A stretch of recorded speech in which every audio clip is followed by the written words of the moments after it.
A really fun and interesting story out of BuzzFeed. It is about National Security Adviser H.R. McMaster. Now, he's calling Donald Trump names behind his back apparently, which I love. These are some of my favorite stories. But wait, because there's a twist near the end of this story.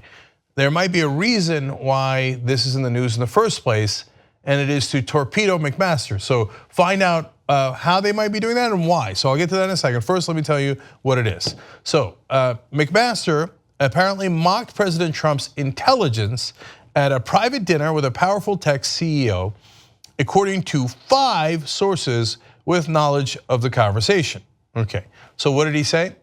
The top national security official dismissed the president variously as, quote, an idiot and, quote, a dope with the intelligence of a, quote, kindergartner, the sources said. Now, I find this to be the least surprising thing in the world. If McMaster didn't even say it, I'm sure he thought it. Now, they have 5 sources. They actually have a 6th source that you'll hear about in a second. But I'll tell you about why those sources might be leaking this at this point.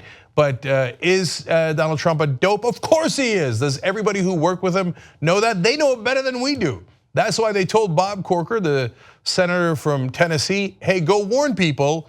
We got to babysit this guy. He is dangerous and unstable.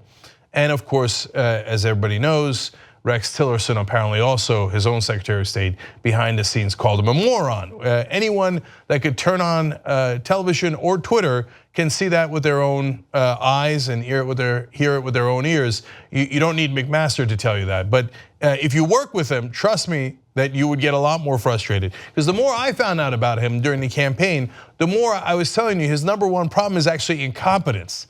The man is a buffoon of the highest order. You don't need to spend that much time to know that, but if you're forced to spend a lot of time with him like McMaster is, it is unsurprising that you would come to that conclusion. Now, nonetheless, the spokesperson for the National Security Council, Michael Anton, says, no, quote, those false comments represent the diametric opposite of General McMaster's actual views. Really? The diametric opposite? He thinks Trump is a genius and a mastermind? Okay, I doubt it. A 6th source who was not familiar with the details of the dinner told BuzzFeed News that McMaster had made similarly derogatory comments about Trump's intelligence to him in private, including that the president lacked the necessary brain power to understand the matters before the National Security Council. Again, these are not shocking allegations.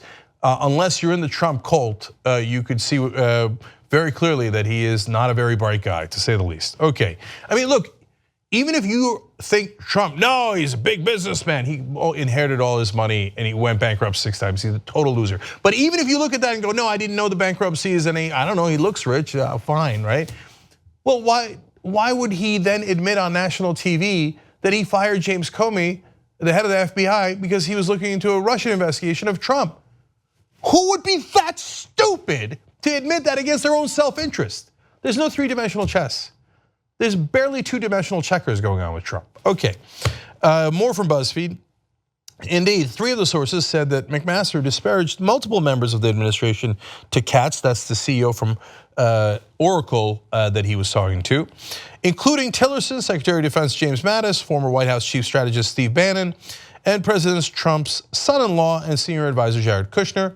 Of Kushner, one source told BuzzFeed News, McMaster said he had no business being in the White House and should not be involved in national security issues.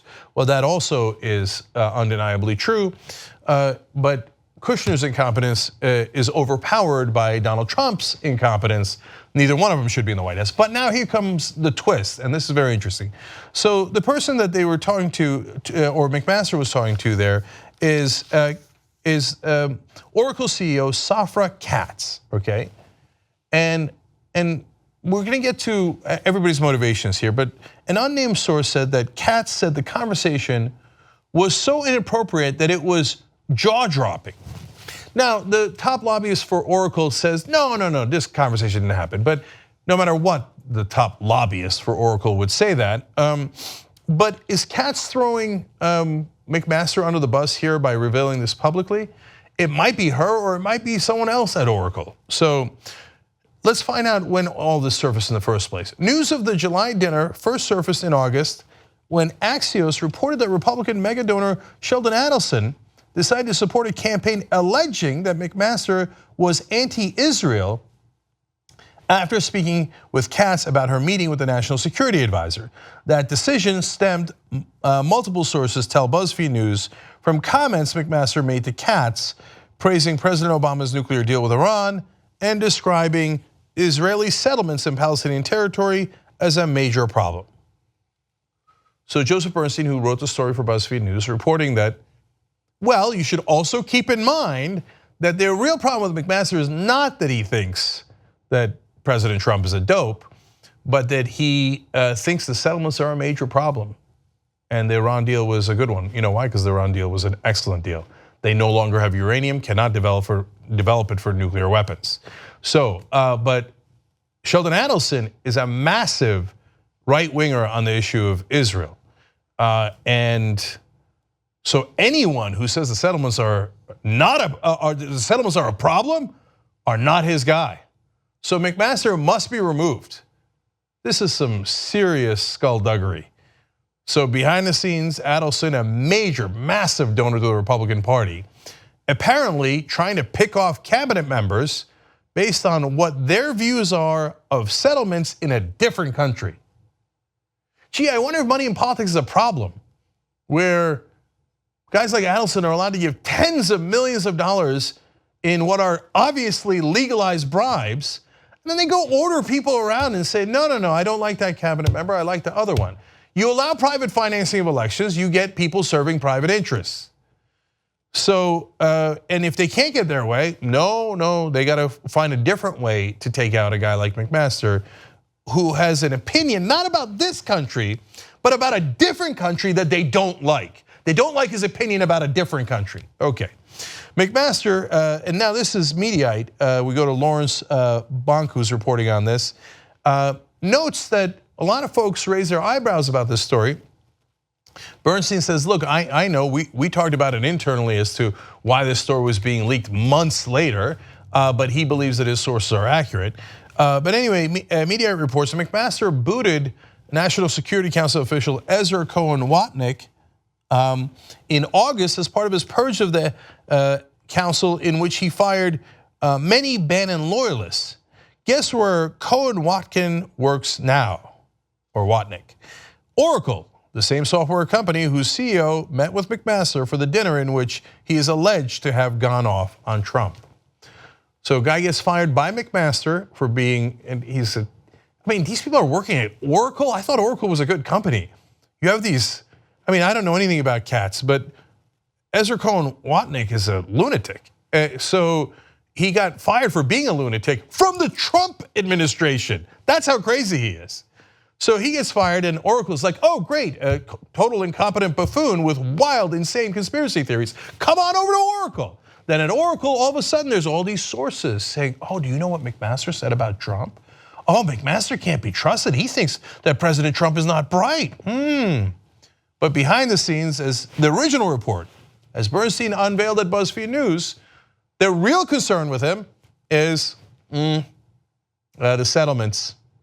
Adelson and some of the other guys, apparently really like the settlements.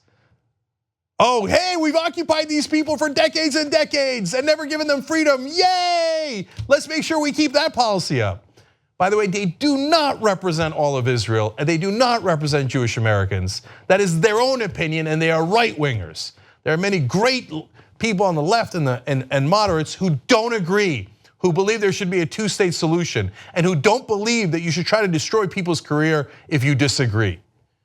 So at least now you know what the real game is and what's at hand here. So by the way, McMaster's a right-winger. I got no love for McMaster, but this is not the reason to try to remove him from the Trump administration. And this is some really, really dirty politics, as usual, from Sheldon Adelson. We're all supposed to have one vote. Yeah, we both get one vote, except Adelson gets to put in 10, 20, $50 million into politicians' pockets and then tell them what to do about foreign policy. It's sick, it's gross on its face. Help us build independent media. Become a member of the Young Turks. tytnetwork.com/join.